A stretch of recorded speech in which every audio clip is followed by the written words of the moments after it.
একদম প্রথমে যে লক্ষণটা দেখা দেয় সেটা হচ্ছে রক্ত যাওয়া, এবং এই রক্তটা ফ্রেশ ব্লাড, টাটকা রক্ত, অল্প যেতে পারে, সাধারণত একটু বেশি যায়। যখন যায় আপনার অনেকে বলেন যে কাটা মুরগির মতো রক্ত যায়, অনেকের ফোটায় ফোটায় রক্ত যায়, আবার কারো কারো ক্ষেত্রে মলের সাথে লেগে যায়।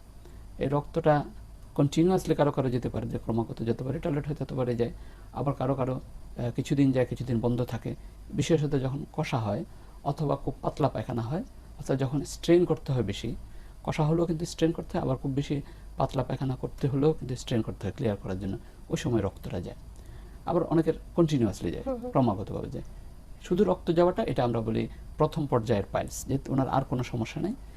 দ্বিতীয় পর্যায়ে সেখানে টয়লেটে যখন উনি চাপ দিবেন তখন দেখবেন যে ওখানে একটা ফুলা সোয়েলিং, ওই যে পাইলসটা তিনি পায়ুপথে তিনি ফিল করতে পারবেন, হাত দিলে জি ফিল করতে পারবেন, বা সেটা ভিতরে একটু চাপ দিবে উনি ফিল করতে পারবেন। তৃতীয় পর্যায়ে সেই ফুলাটা বের হয়ে আসবে, হ্যাঁ, বাইরে থাকবে কিন্তু বাইরে থেকে যাবে না। তৃতীয় পর্যায়ে সেটা চলে যাবে, তৃতীয় পর্যায়ে সেটা যাবে না।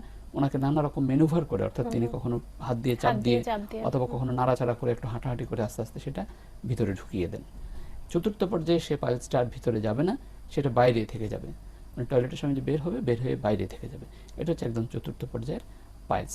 এর সাথে ব্লিডিং এটা থাকবে। পাইলসে সাধারণত ব্যথা থাকে না, বিশেষত প্রথম পর্যায়ে ব্যথা থাকে না। ব্যথা যখন থাকে তখন আমরা এটাকে বলি জটিলতা।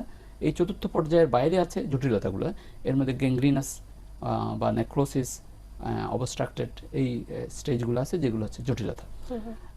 জটিলতা পর্যায়ে ব্যথা হয়, এছাড়া সাধারণত ব্যথা হয় না।